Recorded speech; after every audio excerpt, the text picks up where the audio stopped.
Georgia, they don't have broadband access, so dial-up would take you 3 days just to upload one ID.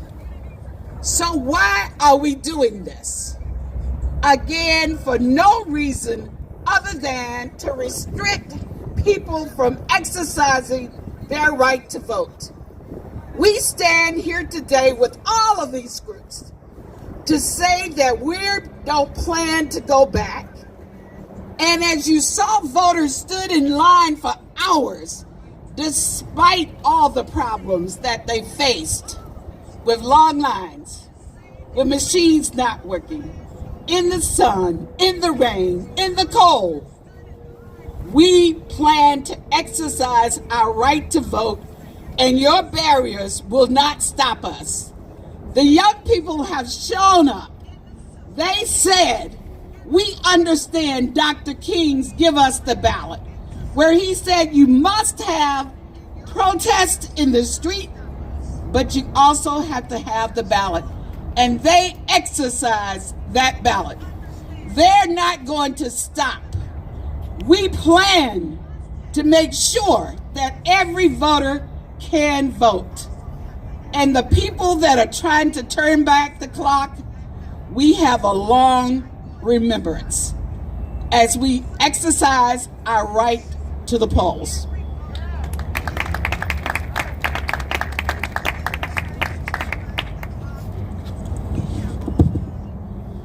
And let me just go over some of the groups that are here today that are represented here: Georgia Stand Up, New Georgia Project, the 100 Black Men of America, the Working Families Party.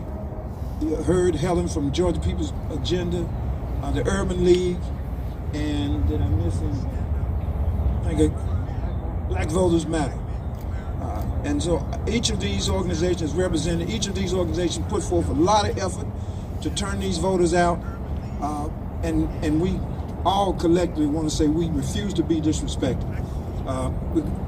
Who's next?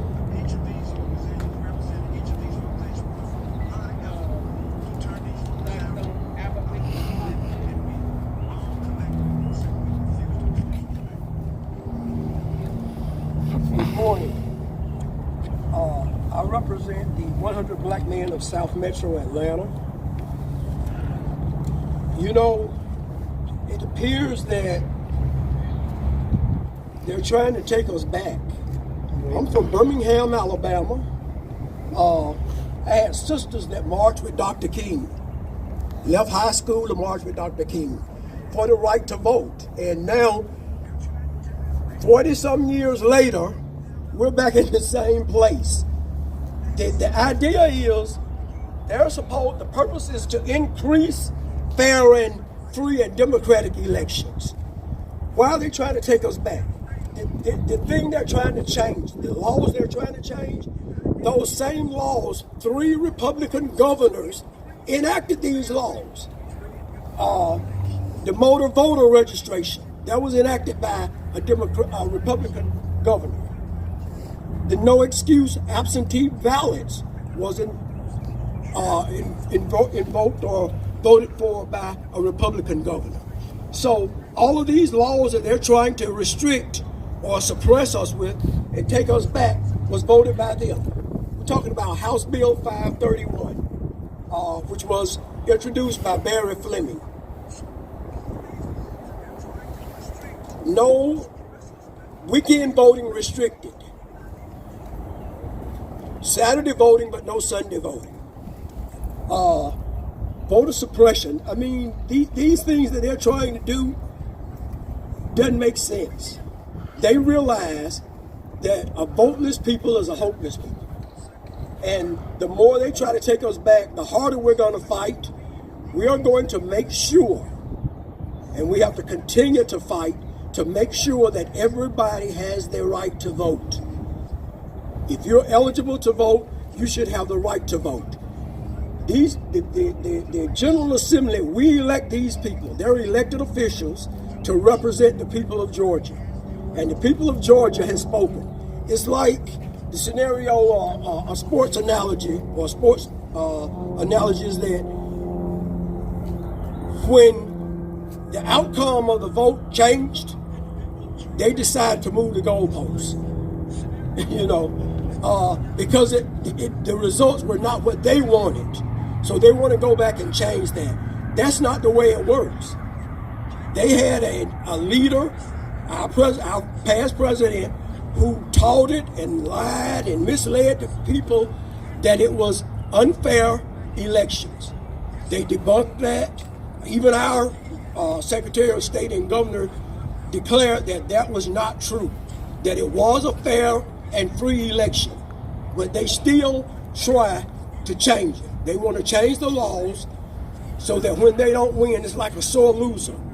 Is that what we want to teach our families, our kids? Is that if you lose, then you go back and change the rules. Double standards. We can't have double standards.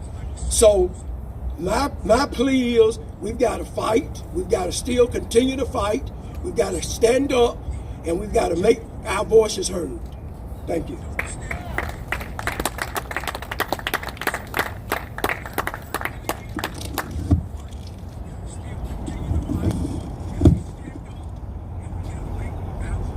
Like other organizations, Georgia Stand Up was very instrumental in the voter turnout that we saw both in November and January. Deborah Scott leads that organization. She will come now for a few words.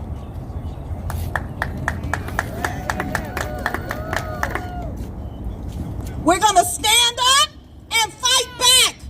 We're going to stand up and fight back. We're going to stand up and fight back. This is a beautiful day. Look around. We are looking at the state capitol and Martin Luther King's bust over there, and we see Lady Liberty over here. But justice is not being served today. We have people who are trying to turn back the clock. And we know every action has a reaction. So somebody didn't like the election results of January 5th. And January 6th, people were at the Capitol. Somebody didn't like what was happening on January 5th. And January 6th, there was an insurrection. A lot of those people were here in Georgia, were from Georgia. That's a shame. So Georgia Stand Up stands with this coalition. We will continue to fight back. We will continue to teach our people to fight back. We know this is a former slave state, and we know these constructs of racism hurt our people, and we're tired of it. We're sick and tired of being sick and tired of have to fight for our right to live. We're in the middle of a pandemic, and you're trying to take our right to vote. You're saying we can't use drop boxes. You're saying we have to have IDs. This is not right, and this is America. This is Georgia in 2021. We must stop it. We will continue to strategize, organize, and fight together. Together we will win this fight. The people of Georgia have spoken. They have elected their representatives, and they will continue to elect their representatives. And we will continue to register them. We will continue to get them out to vote. We will continue to fight for them, because this is America. This is America. This is America, and we will stand up and vote.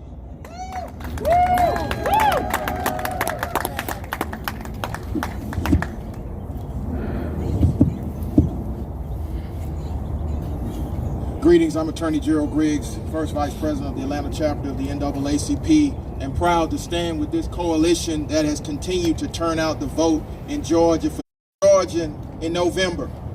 And I was proud to be a Georgian in January. And I am proud to be a Georgian today, because we have led the biggest marches in Georgia history. We have led the biggest turnouts in Georgia history.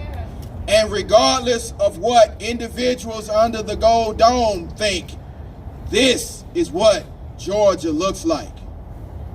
And so we will continue to organize, we will continue to mobilize, we will continue to out-strategize you, because we took the rules that you gave us. As our brother just said, 3 Republican governors gave us these rules. And so we just outsmarted you.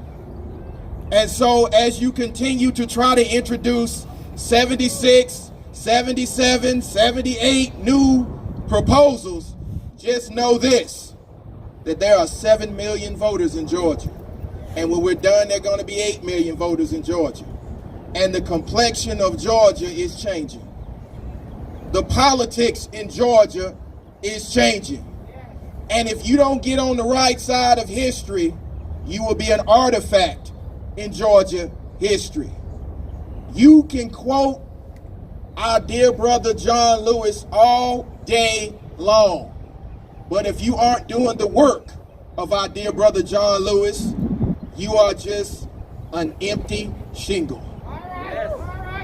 You can place a bust of our dear brother Martin on the corner of the Capitol, but if you are on the inside of the Capitol trying to strip brown and black folks of their rights, you don't even have the gumption to stand near Martin. As long as we have Confederate monuments both inside and outside the Capitol, you're showing your true colors. As long as we have the suppressor in chief and his friend, Secretary of State, we got a real problem. But on this day, we actually agree with both of them. Georgia had the gold standard of voting. Georgia showed the nation what a free and fair election looked like.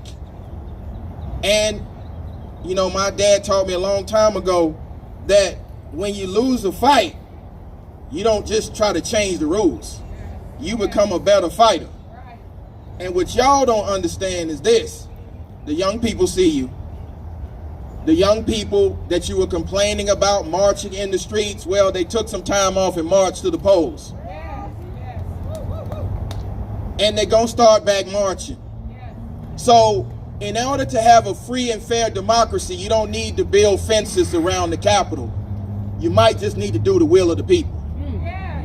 You don't need to erect Jim Crow era voting laws instead of just expanding the franchise and listening to the people.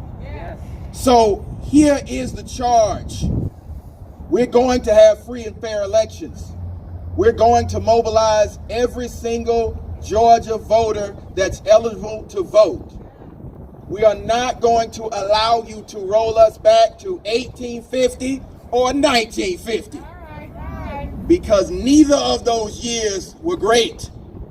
So, to quote your former president, whom Georgia sent home, we're going to make America great for the first time by making Georgia great for every son and daughter of Georgia. Not only the ones that were brought over here on tourist boats, but for the ones that were brought over on slave ships. Because my ancestors cried out for justice. And what they saw was this generation. A generation not afraid of tanks, not afraid of state troopers, not afraid of gas. And so when we talk about the civil rights movement, which is the birthplace, its birthplace is in Atlanta, Georgia, I would argue that the social justice movement has a birthplace in Atlanta, Georgia. And so what we're saying to you, every single one under the sound of my voice, is this. We've marched 65,000, we've marched 85,000, we've marched 15,000, and we marched 5 million to the polls. So you can lobby all day long, but there's more power in the people than power in the dollar. So, Governor Kemp, Secretary of State Rafflesberger, and Donald John Trump, listen to the sound of our voice. If you mess with the Georgia election again, you will be going to Jackson. Do I need to say that again? If you mess with the Georgia election again, you will be going to Jackson. Because Georgia is a state of laws. And the laws apply to everyone equally. So here is the charge.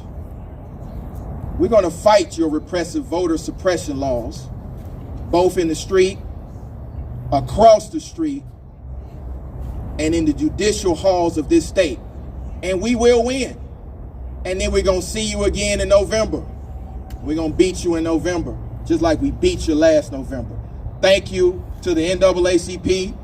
Thank you to Georgia Stand Up. Thank you to the Working People's Party. Thank you to the Queen of Elections, Helen Butler.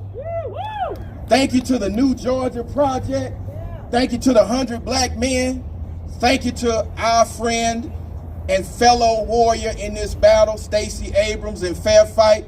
But more importantly, thank you to the voters, because we've sent a message and we will continue to send a message. Our votes matter because our lives matter. Get your hand off our votes, get your knee off our neck, and don't be chasing us down the street and claiming citizens arrest statutes, because this is a new Georgia whose people are speaking in one voice. We will vote you out. Thank you.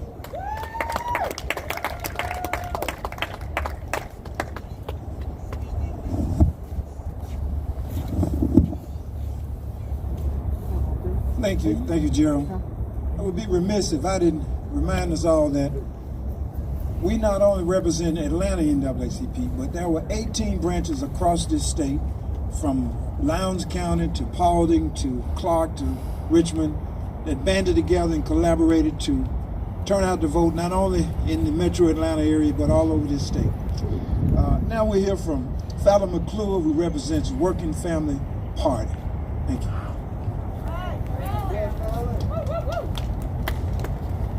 Good morning, everyone. My name is Fallon McClure, and I'm the Organizing and Elections Director for the Working Families Party. I just want to take a moment to say, y'all, we showed up and we showed out.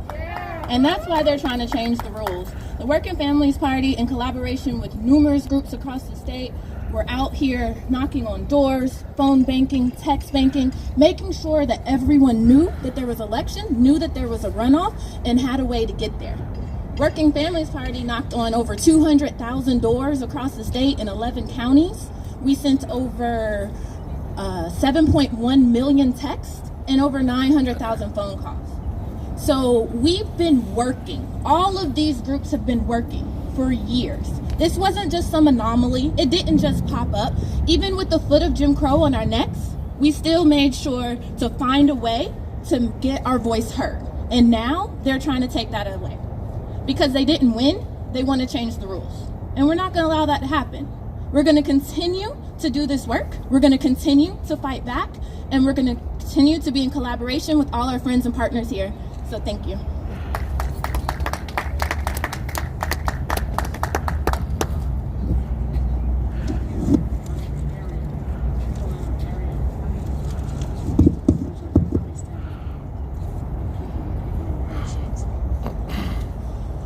Another partner in this was, the New Georgia Project Action Fund, represented by Ariel Singleton this morning. Ariel.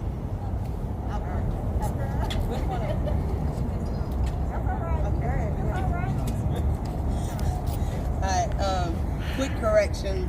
I am from the New Georgia Project Action Fund, but my name is Tony Watkins, and thank you for having me. The first thing that I would like to say is that for me, sorry, is this better? Can you hear me better now? Yeah. Okay, great. Again, Tony Watkins from the New Georgia Project Action Fund. The first thing that I would like to say is that for me to be standing here in 2021 defending the right to vote that my grandmother was only given when she was 21 years old is disgusting. It is abhorrent. Our democracy is under attack. It is under attack by blatant racists, and so they are attacks, on black people, on brown people, on poor people, and it is very clear that is who we are attacking. Voting is the cornerstone of our democracy, but at every turn, Republicans have voted for bills and advocated for policies that make it harder for those aforementioned people to vote, to exercise their right to vote. Republicans are trying to change the rules of the elections, and that's fine. We play by the rules, including inside of that dome. So that's why we are out here making sure that you know that we are not going to stop fighting. We are not tired, we are not weary. And what I'm not sure that they understand is, as Attorney Griggs said before, we've outsmarted them before, we have outvoted them before, we have outorganized them before, and behind each of my friends behind us, there are hundreds of thousands and millions of people that we have organized to do that before, and will continue to do that. We are not called the New Georgia Project Action Fund by accident. There is a new Georgia here, and the new Georgia is voting in the representation that it wants and deserves. And we will continue to do the work regardless of what frivolous laws and rules people try to change after they have lost. You will continue to lose, almost certainly, if that is your strategy. Additionally, 244,059 early in-person voters in the general and runoff election voted on days that the GOP now proposes cutting. That includes Republican voters. 67,135 Georgians registered to vote in the runoff election outside of the window that the GOP now proposes. As currently drafted, House Bill 531 would prevent voter registration for a runoff election after the general election. If such a rule were in place in the runoff election, 67,135 Georgians would not have been eligible to vote in the runoff. Most interestingly to me, 28,120 people applied for absentee ballots in the 11 days before the election. What is interesting about that is that includes our own Governor Brian Kemp. From the words of our own Secretary of State, it is inaccurate to say that there is widespread voter fraud in the state of Georgia. From our own Lieutenant Governor Jeff Duncan, there's no evidence of voter fraud or irregularities in Georgia. Because of their own statements, we know that this is an egregious act of, voter suppression. And we will not stop. We will not deflect. We will not allow people to impugn our right to vote or take it away or scare us. We are not afraid. We're not tired.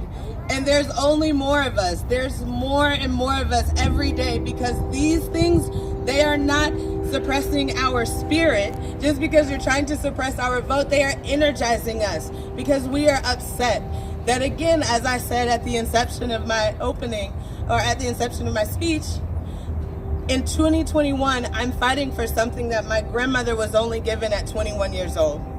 Thank you.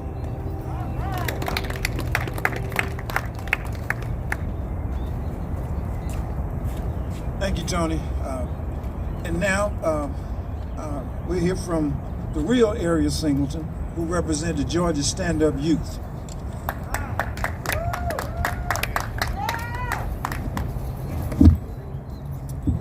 Thank you, guys. As he said, my name is Ariel Singleton, and I'm from Georgia Stand Up.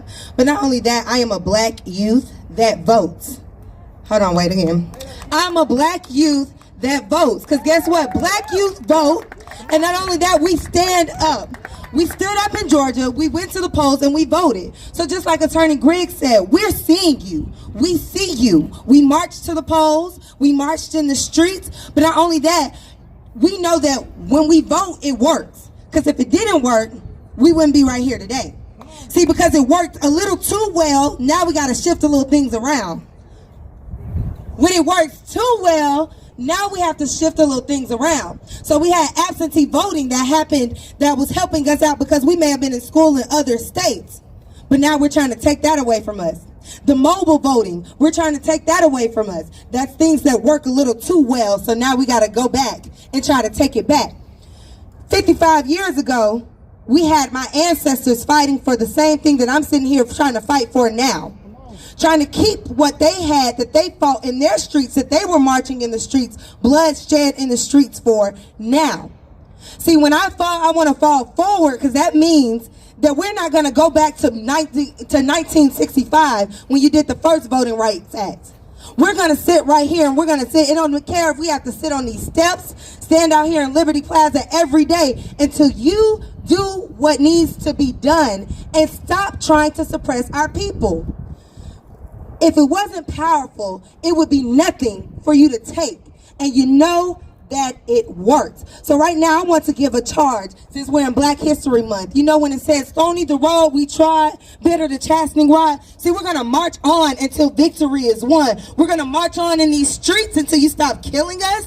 We'll keep marching on in these streets until you stop arresting us for senseless things. We'll keep marching to the polls until we can vote. See, when we were out here, you were fighting us because we weren't doing it the right way. But when we're going to march the right way to the polls and put our names on papers and put our thoughts on papers, and we're going to march on to the judicial court and march on to watching you do what needs to be done. So when I say Georgia, you say stand up, Georgia. When I say Black youth, you say vote Black youth. So that's what I want you to do. I want you to stand up and I want you to go vote. Thank you very much.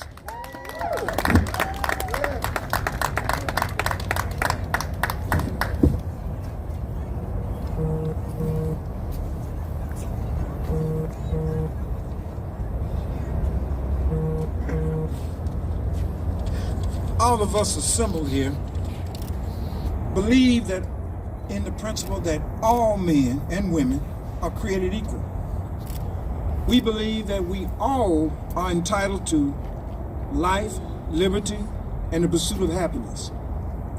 What we see is that the leadership of Georgia's legislature is intent on creating obstacles to participation in the voting franchise.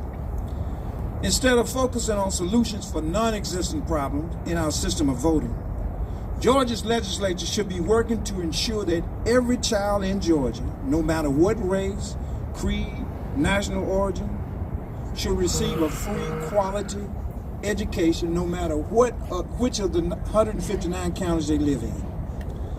The legislature should be working to ensure that funding for education is never cut, no matter the economic or pandemic conditions.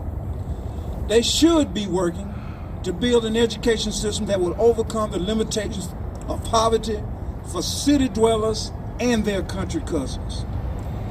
They should be working to make equal justice a reality instead of a lofty ideal. They should be working to change an horrendously flawed system of public safety that continues to allow high school graduates to issue drive-up death sentences.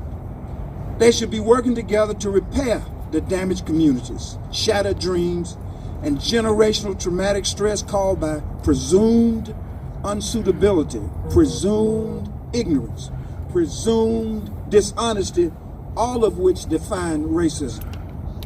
What should have ended 156 years ago is alive and well in Georgia, demonstrated by new legislation that declared that the Confederacy should be preserved not only at Stone Mountain, the largest shrine to white supremacy in the history of the world, but also at the Georgia Department of Administrative Services and the Department of Transportation, where Black-owned businesses are effectively and efficiently barred from contract opportunities. Less than 2% of state contracts go to Black-owned businesses in a state where Blacks are about a third of the population. That means that millions of contract dollars do not find their way to Black communities and Black families. Racism is a sin that seems to be worshipped under the Gold Dome. It is manifested in denial, in symbolism, in claims of heritage, and in the obstacles being placed to prevent or discourage citizens from exercising their fundamental right to participate in democracy. We refuse to be mistreated. We refuse to sit on the back of the bus of prosperity. We refuse to be relegated to the back door of vaccine delivery.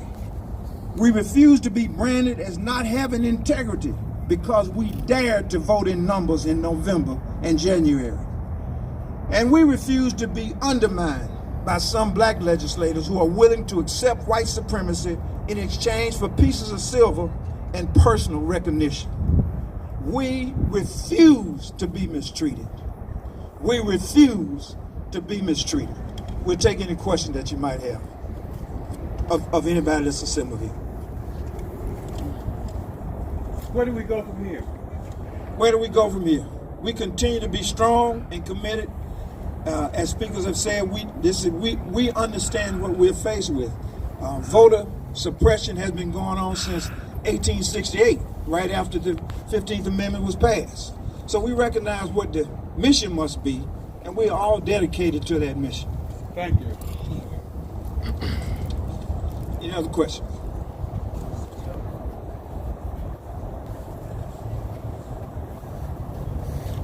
And as we said so eloquently, we will continue to march on. There is a virtual march which will be happening digitally on the 27th, starting at 11 a.m. You can find the information on the Atlanta NAACP Facebook group.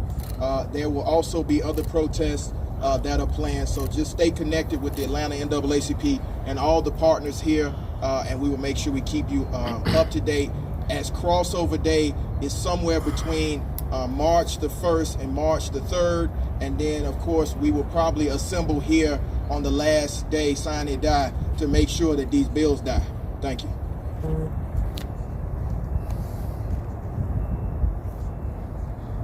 Thank you for your presence. Thank you for covering this very important statement that we need to make, and the work continues. Thank you.